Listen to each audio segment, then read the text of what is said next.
You know what I love about Justin Trudeau, the outgoing Prime Minister of Canada? He's got steel ones. And he, along with a unified Canadian government, is firing back at Donald Trump. He wants a trade war. They want a trade war. They'll go after orange juice and toilet paper and steel, while Donald Trump tries to go after oil and the things like natural resources that we get that are important from our, what used to be a strategic partner in Canada. Justin Trudeau, who's ready to impose billions of dollars along with the new incoming government there to fire back at Donald Trump. You want higher gas prices? You want higher food prices? Egg prices are already soaring. Well, MAGA, who voted for Donald Trump, you got it. Let me break it down for you here on the Midas Touch Network and on Legal AF. Yes, Donald Trump was successful in destabilizing the Canadian government, leading to the fall of the Trudeau government. I mean, it fell for many reasons, but Donald Trump certainly didn't help it with his threats by social media posts and meetings of a trade war. Donald Trump wants a trade war. The rest of the provinces in Canada fired back and said they will do everything they can to make it painful for Donald Trump and therefore the American people.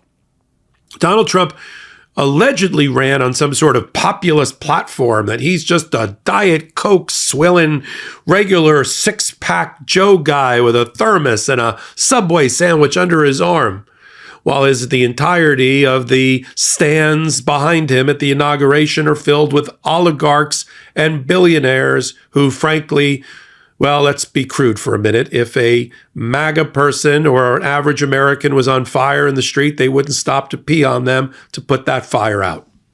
And that is what has just been let into the government. That is what Joe Biden talked about in his farewell address, that we are witnessing in broad daylight. An oligarch, a robber baron takeover of our federal government. It's not a populism. Yeah, he got in a populism wave, of like, yeah, that's our guy, Jan 6, let's attack the Capitol. But that's not who he really wants surrounding him. You can see by the stands, he doesn't have any of the Jan 6 people sitting up there next to him. He's got Apple and Facebook and the Washington Post and Amazon and Coca-Cola and Disney and the rest all sitting around him. And he's got the TikTok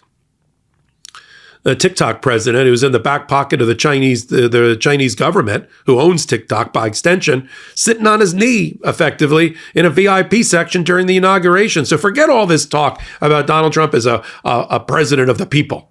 Unless those people are in the Forbes 50 list, that's not his people. And so what you're seeing now is Canada saying, you know what? You want a trade war? Egg prices are already, just because of Donald Trump's destabilization of our financial markets, the wild gyration of the treasury market, the bond market, cryptocurrency and the rest, and the stock market, is all not because of the last gasp efforts of Joe Biden to protect America. It's because of the incoming Trump administration. And so what I like about Justin Trudeau's fireback is that it's going to pay a political price for Donald Trump. Tariffs will mean higher gas prices and higher food prices for Americans, especially during the winter, and higher natural gas prices. That's a quote from Canada's Energy Minister, Jonathan Wilkinson, speaking to the Associated Press. They're going to target things that matter, like orange juice and toilet paper and steel products, right?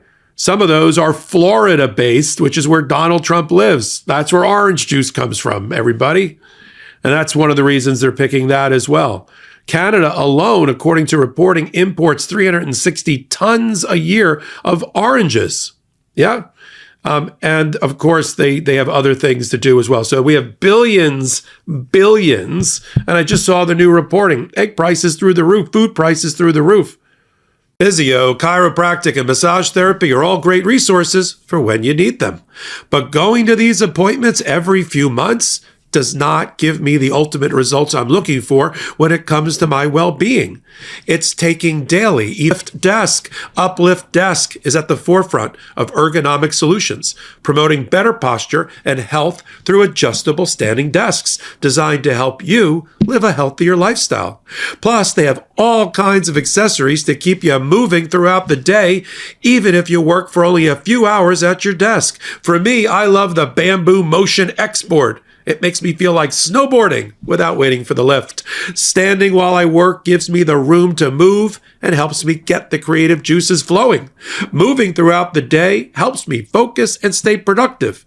And I'm way more alert when I'm using my standing desk and I have more energy. A desk should fit the user, which is why Uplift Desk has a lot of customization options, so you can build your perfect workspace. With more than 200,000 configurations, Uplift Desk allows you to tailor your workspace to perfectly suit your style and needs, empowering you to create an environment that inspires productivity and creativity. For me, I built the custom standing desk of my dreams from Uplift for my Popak media offices, where I make a lot of my hot takes and content for Legal AF. And so I went all out with a heritage oak top and their advanced angled keypad for the lift part. Make this year yours by going to upliftdesk.com/legalaf and use our code LegalAF to get 4 free accessories, free same-day shipping, free returns, and an industry-leading 15-year warranty that covers your entire desk, and an extra discount off your entire order.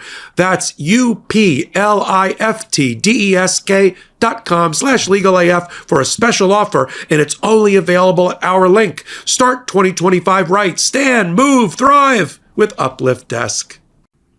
What do people actually think is going to happen in a trade war with Canada and Mexico, where we have cheap labor? U.S. manufacturers have been relying on cheap labor in Mexico for the last 75 years, including auto manufacturing.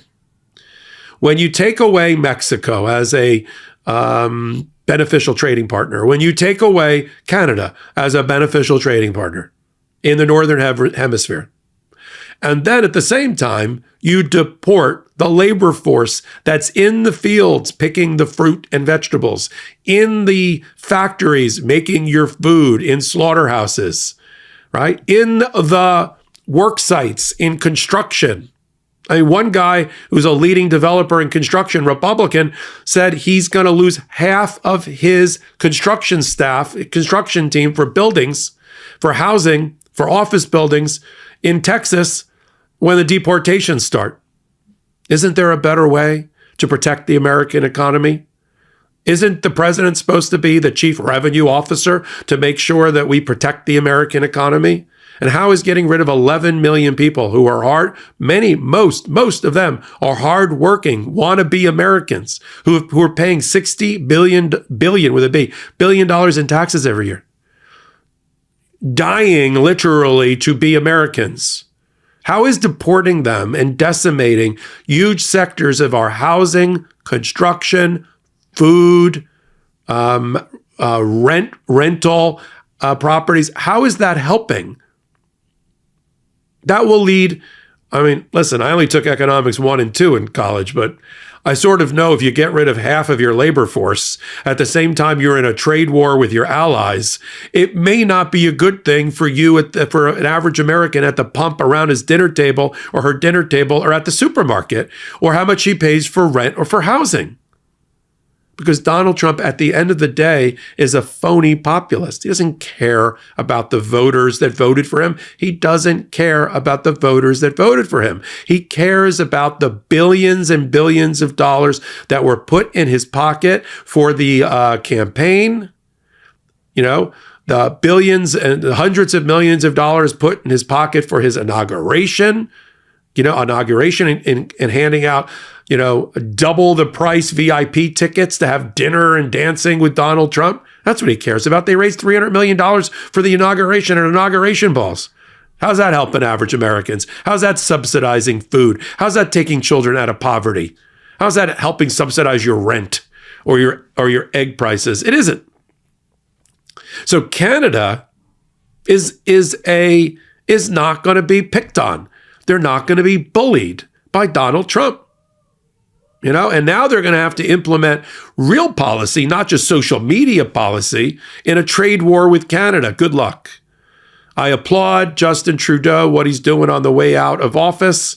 He's setting up his government well to oppose Donald Trump on the battlefield of the economy. Unfortunately, we, the average American, are going to be victimized about that. And then Donald Trump will be up at some podium 6 months ago after he's deported 2 million people, spent $1 billion to do it, separated families, separated babies born here from their families, decimated factory and farm personnel and workers, and led to everything that matters to us going up in price. He's going to stand at some podium and say, well, it was a much more difficult problem than we thought before.